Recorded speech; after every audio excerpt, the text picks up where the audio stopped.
Chip Kelly continues to dominate in the portal. I know there's been all this talk about the Cal tax for UCLA heading to the Big Ten, but it seems like the Bruins are continuing to talk and steal from the Cal Golden Bears in their football program. Who am I talking about? Let's talk about it. Locked On UCLA.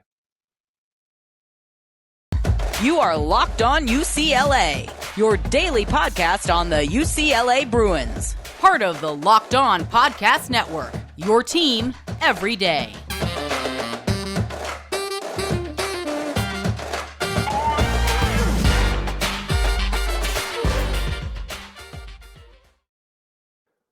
Welcome, everybody. It's Zach Anderson-Yoxsimer. Thanks for tuning in to this breaking news edition of Locked On UCLA. Still a full episode. This episode's brought to you by BetOnline, your number one source for all your betting odds, needs, trends, everything. BetOnline, where the game starts. And where this episode starts, the Bruins land a four-star elite transfer portal get from Cal, J. Michael Sturdivant, as UCLA continues to get more weapons and more help for future UCLA star Dante Moore. J. Michael Sturdivant, who is arguably one of the elite freshman wideouts across the country, led Cal when it came to reception, 65 this season, 7 touchdowns, second on Cal's team with 755 yards. Against the Bruins, he had 5 receptions, 70 yards, and a 46-yard touchdown. So again, the Bruins have already hit the portal a couple of times, picked apart from Cal's roster, getting a pretty decent linebacker and an elite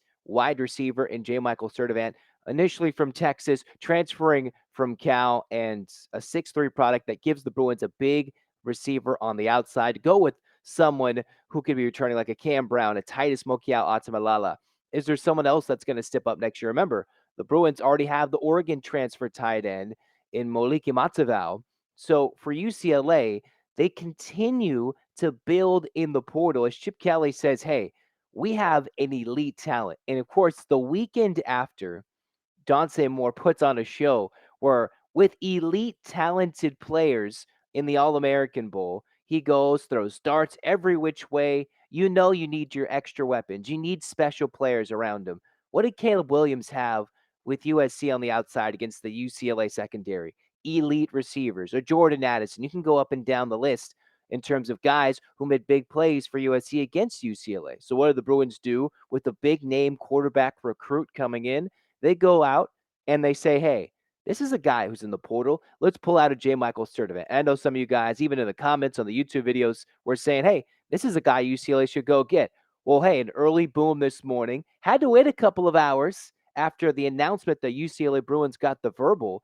But then J. Michael Sturdivant, I was wondering, is this a little bit of a sneak preview? Is it a fake out? Is this something not as important? No, a great receiver get. This is a freshman leader across the country when it came to receptions, receiving yards, one of the best in the Pac-12 at receiving yards per game, about 65 yards per, and that was with Jack Plummer as his quarterback. And imagine what UCLA can do with Dante Moore as his quarterback. And God forbid if it's not even Dante Moore, whoever's slinging the ball around in 2023 in this season or maybe beyond, obviously Dante Moore. But for the Bruins, they're going to have threats, and it's going to start with J. Michael Sturdivant. They've got the running back transfers. They've got the receiving core slowly shoring up, a tight end threat from Oregon, and now the Bruins offense slowly coming to fruition. Maybe they need an extra lineman or two to make sure they keep their quarterback upright, open up those big holes like Charbonnet had a lot, so they can get the running backs good holes to run through. But for the Bruins, you get a guy who is a redshirt freshman who is amongst the country's leader in receptions overall and receptions per game, about 5 per game, generally his average this season. A big body, honorable mention All Pac-12, freshman All-American by multiple outlets. He will be a redshirt sophomore, turning 21 in the fall. So the big thing is, if he has too good of a season, this could be of a one-year rental if he just blows everybody out of proportion and just goes to the NFL draft. So that's something to keep note of. He is a guy that could stay 2 years, stay up to 3 years, because he was at Cal 2 years, redshirted his freshman year, his first year, his true freshman year, and was a special teams guy. This year, blossomed, burst on the scene. Chip Kelly's like, I like that guy. He went over our DBs and made a big touchdown catch against us on Black Friday. Let's go get him. This guy made 17 tackles, Oluwafemi Oladejo. Let's go get this guy. And put him in the middle of our defense and see if that helps. As Chip Kelly continues to wind and get guys in the portal. And it's funny, sometimes I'm sitting here, it's like, it's been a slow news day, right? The portal, the signing day's closed. Technically, we're trying to figure out what the end of the first portal time is before we go all the way in May. But the Bruins continue to get commits with the portal, and UCLA's finding ways to build their offense, improving in 2023. It's elite. Again, Dante Moore. They've got a couple of offensive line commits, including the Purdue uh, Big Ten honorable mention in Spencer Holstage. They've got a couple of running back commits.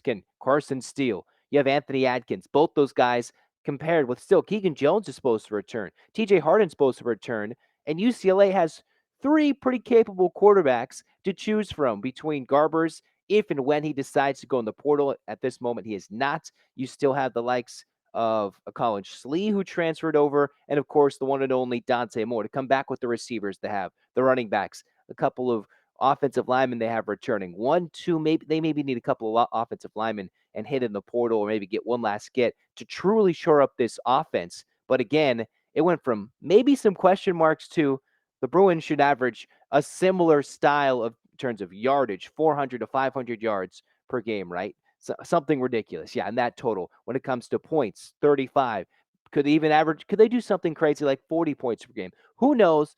Chip Kelly's got his team ready and firing in all cylinders. They should be able to run the ball. They should be able to throw the ball if they can keep their quarterback upright and give him time to throw. Whoever it may be, the Bruins are looking great offensively for 2023. And again, all the questions will come down defense, defense, defense. At this moment, I have no answers for you guys. That is what Chip Kelly has to figure out. And Bill McGovern. They have from here until the fall to go get somebody to get these guys trained and prepared from whoever's already there in the program, whoever's already coming in. I know Roderick Pleasant's still out there. He's the four-star DB from Gardena Serra, who did leave UCLA in his top five. So if they get him, that can all of a sudden maybe start the string of UCLA DBs and UCLA defensive commits. But again, you get the four-star elite transfer portal guy. At some point, you got to tell the defensive guys, some of these receivers and running backs, somebody's got to have a friend who plays defense, right? Hey, you want to come play defense? I know we don't have the best system, but if you're good, we can use you. That something's got to change. But at some point, the Bruins offense, for the most part, finding a cohesive unit. That is important for 2023. Now, for the rest of time until September, when they play Coastal Carolina on September 2nd, defense, defense, defense. Throw in an offensive lineman or two because you can't have too many of those. Get a couple more of those, and then the Bruins can find ways to become a full, complete football team. They've got the special teams. They've got the offense. Defense, defense, defense is the thing. But again, the breaking news, UCLA gets the four-star receiver in J. Michael Sturdivant. Go Bruins. As we continue on with UCLA, that's the football news for now. But again, basketball continues to roll with UCLA under Mick Cronin. Was it easy that they're going to beat Utah? Well, without their star player, let's recap that after I tell you about BetOnline. Yeah, BetOnline, they've got what you need to do. They are your number one source for all your sports betting needs, info, stats, news, analysis, latest odds and trends, every professional and amateur league out there. They've got sports podcasts as well with BetOnline. They've got the fastest and easiest way to get all your betting information. Just check out their website, betonline.net, or use your mobile device to learn more. BetOnline, where the game starts. Where the game starts. Again, thanks for tuning into Locked On UCLA today. Again, as we, move into the second segment, flipping the page from football into basketball. The Bruins have a dominant win over the Utah Runnin' Utes and now have won 12 in a row. UCLA overall 15-2, 10-0, and have not lost a game at home at Pauley Pavilion with fans in attendance, mind you, in quite some time. And it's been almost a calendar year exactly since the Bruins last lost a home game against Oregon when they weren't really letting fans in last season after the latest COVID surge. Either way, the Bruins take care of business at home against Utah. And while I spent a podcast a couple of days ago billing this as a matchup between Adem Bona, Brandon Carlson, it turns into a 68-49 Bruins win. with Brandon Carlson, the highlight player for the Utah Utes. Brandon Carlson was out with a non-COVID illness. He was there. We'll see if he plays going down the line at USC in the Galen Center, but he was out, and that was a significant loss for Utah. But I'm going to tell you this, even though UCLA put it on by 19, I recently did a game, because, D1 play-by-play broadcaster here and diehard Bruins fan. I did a game where there's a team in D1 college basketball that played without their two leading scorers, their two best players, and they won by 19 against a team with a similar skill set, a team that wasn't that worse, and they won by 20. So it's good for the Bruins to play at home, obviously with a nice rocking crowd in a later tip time, not the nationally relevant audience that you saw in a crosstown rivalry against SC the week before with all the pomp and circumstance. But the Bruins dominant from start to finish, a wounded duck or a wounded running ute, if you will, and the Bruins took care of business. It still wasn't without struggle because Utah, even without their big man under Craig Smith, has turned themselves into a defensive juggernaut. And while the Bruins kind of blew Utah's defensive average numbers out of proportion, a team that was number 4 in the country when it comes to defensive field goal percentage, they've got all these good defensive metrics that have improved from their 11-20 season to this season. This year for Utah, who's got 12 wins and now 6 losses. The Bruins 6-0, and the only team behind them in the Pac-12 is Arizona State with 1 loss. So again, let's look over these numbers right now for UCLA.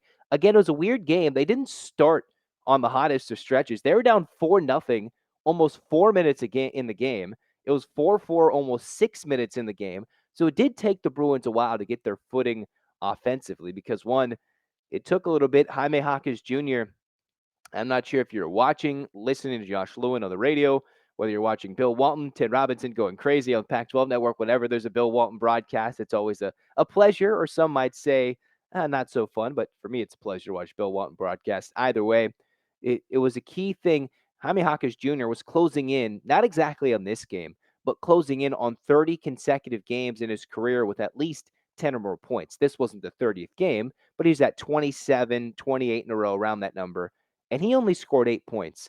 And in a game where Jaime Jaquez Jr. scores less than 10, you would think in a game at home, maybe against a good defensive team, they did what they needed to do and locked down the Bruins' leading score and did what they needed to do.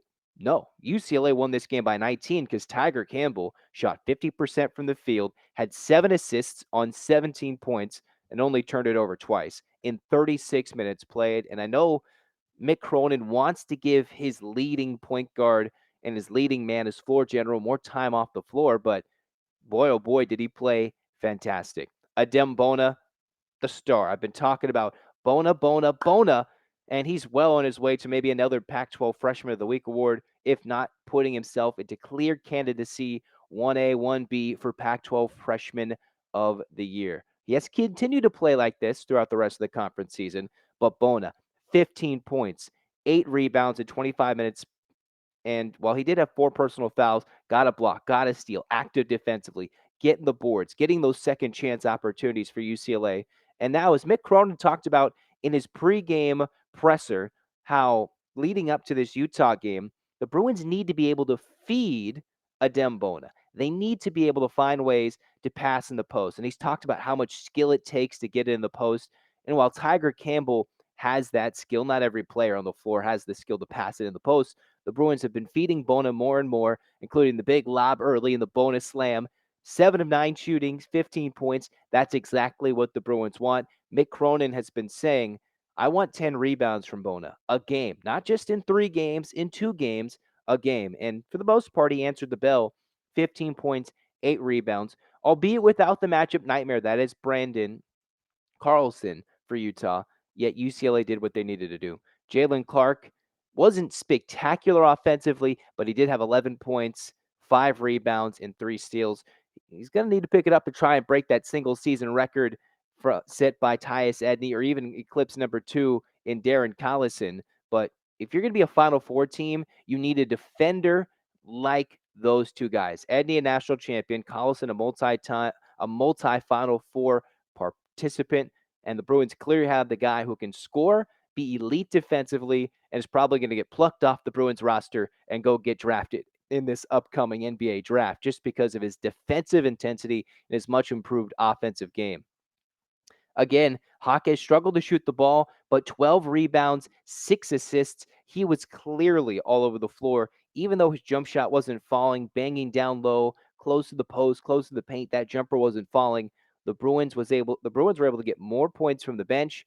And even though Singleton wasn't hitting all his threes, he went 0 for 3, a rare 0 for Singleton. But again, as I mentioned, Utah plays some of the best defense when it comes to guarding the 3-point line. So this wasn't exactly Singleton's game to shine, but still, the first time since this recent stretch when he's become a starter with Amari Bailey out, the Bruins continue to win, continue to blossom. And again, a shout out to the bench for Dylan Andrews. 9 minutes off the bench, splashed a couple of threes, gave himself 8 points, 4 boards, and didn't turn it over and didn't get yanked in 20 seconds like he sometimes does when he gets thrown on the floor. Mick Cronin gets mad and pulls the youngster and Andrews. So nice to see the Bruins kind of cycling out the minutes a little bit. Will McClendon getting time on the floor. Kenneth Nuba getting more time with Bona, picking up a couple of fouls there. But, sometimes I don't like it when Mick Cronin keeps all his starters out there when it's a 20-point lead with 3 minutes to go. But still, Bruins win, and they kept every Utah Ute but one under 10 points scoring with Raleigh Wooster and kept Utah under 50 points. Again, let me tell you this. When the Bruins go to Salt Lake City and Brandon Carlson is not ill and hopefully healthy, they will be there probably selling out the Huntsman Center, needing that win to get into the tournament. They're currently on the bubble, maybe sliding off if they lose to USC in the Galen Center. So this game I don't even know when the game is off the top of my head, but when they play Utah a second time this season in Utah and Carlson's there, that will be a game. They'll be angry and they'll want revenge. After already seeing the Bruins at full strength, when Utah gets to full strength, that will be a game. Because again, Brandon Carlson is a 7-footer who can shoot 40% from three, get the boards, hit the boards, and score with the best of them. Again, arguably the most impressive thing the Bruins did was, one, find themselves able to grind through this game where it's not the prettiest on paper. I think my score prediction was 64-59. You take out the 15 points missing from Utah, the final score would have been 68-64, so I would have been fairly close. Again, UCLA rebounded really well. Rebounded the basketball. Mick Cronin's emphasis, don't turn it over. I hate turnovers. We need you to rebound, Bona. We need the team to be two-handed rebounders. Well, what did they do? They got Hawkes on an off shooting night to rebound the basketball. Bona's getting up to that potential. And when that happens, and a potential return of Amari Bailey maybe next week or down the line, UCLA will be scary and is climbing up closer to not just the 2 seed in the West, but maybe moving up to the 1 seed in the West, barring how things shake up and seeds move all around in the NCAA tournament seeding projections, bracketology, and everything on their big thing. So whatever it is, UCLA, they got their big win, shooting close to 50% from the field against a team that normally doesn't allow this many points.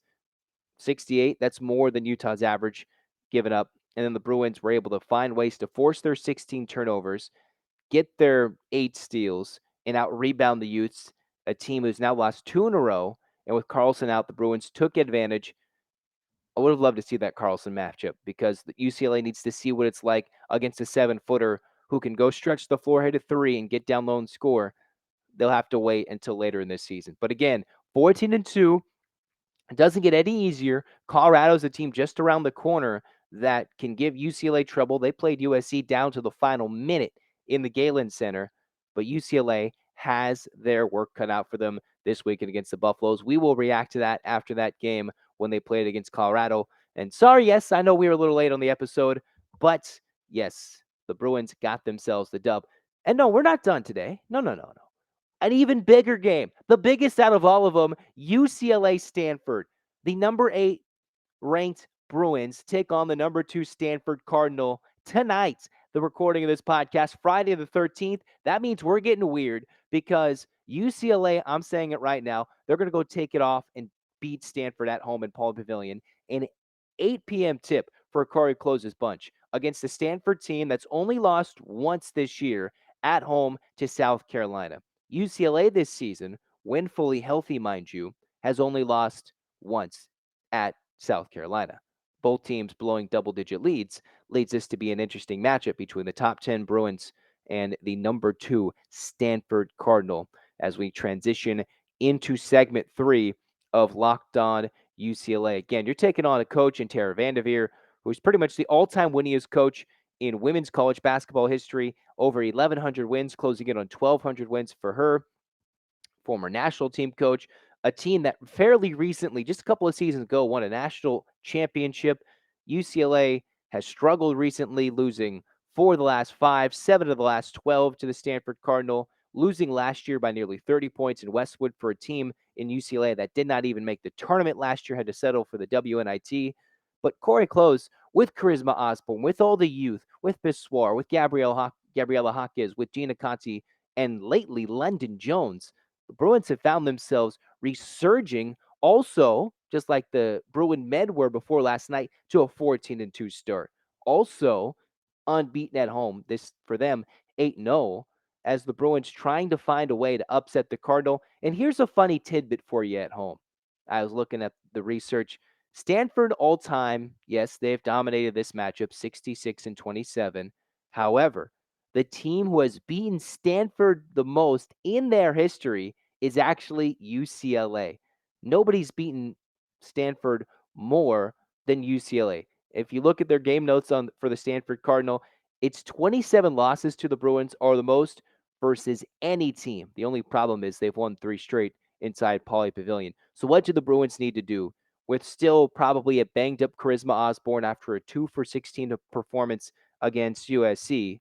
Again, mind you, Stanford, they're coming off their very close win against Cal at home, 60-56, where they had a very close win against, a dear rival on the road. So both teams against unranked opponents, very narrow wins, having to battle back down in the second half to win those games. Stanford led by one Cameron Brink.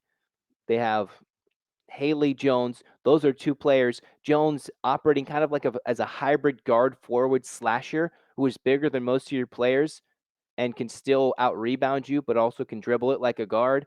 Cameron Brink, while not having the best of games last time, had 25 and 17 when it comes to shooting, mind you. She had an all right shooting game, but Brink, 25 and 17, and Haley Jones, who didn't shoot the ball, I should say Jones struggled shooting the ball, 12 points and still 11 rebounds with 4 assists. So this is a lethal 1-2 combo for Stanford that UCLA has to account for.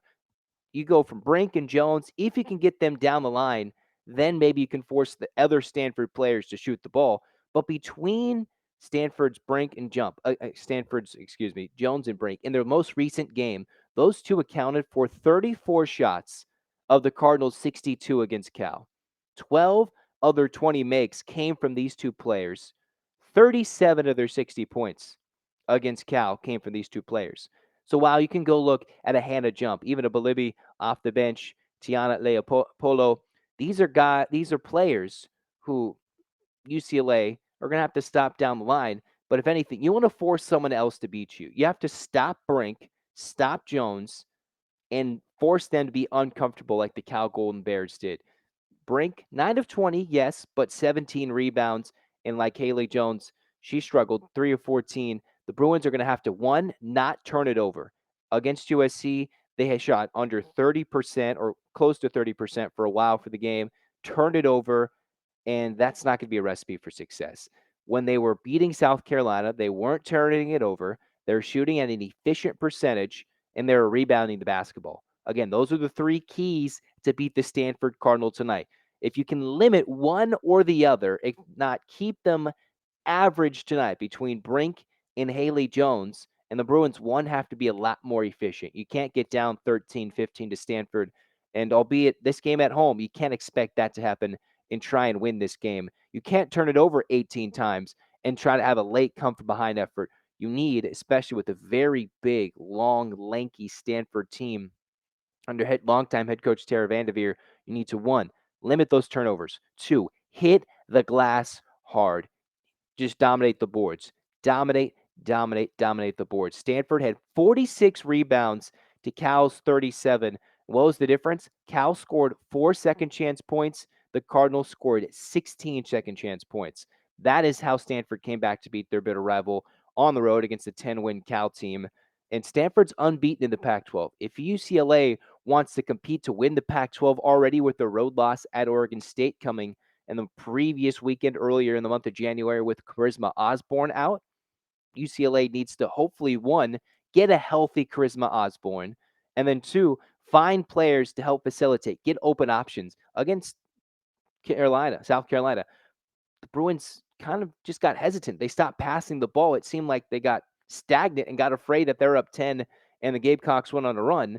And they've since found ways to win. A couple of close ones against SC, grinded it out against Oregon with Osborne out late, and then found a way to go back and forth with Oregon State, but not win it with her out.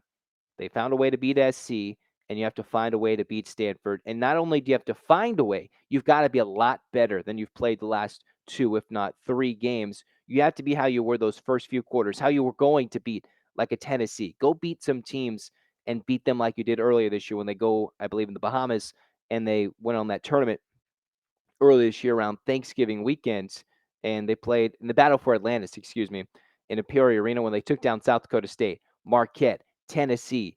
3 straight days, all early tips, 9 a.m. Pacific time for the Bruins there. They got to get away to get this dub.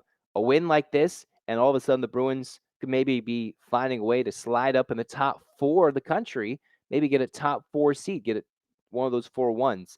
You lose tonight, it's all right. But again, in what looks to be a little bit more of a wide open year in women's college basketball, a Bruin win here tonight against the Stanford Cardinal can prove, especially to the fan base, that UCLA and Corey Close can go from an unranked, not even a tournament team the year before, to a true national championship contender the very next year. But you need that win, especially at home against Stanford, to truly compete back and forth and prove, even with your star player banged up, that you can find a way to win this. Again, limit Brink and Jones, got to rebound, got to take care of the basketball, and you can't shoot 20%. You're not going to win this game shooting under 30%, under 33%.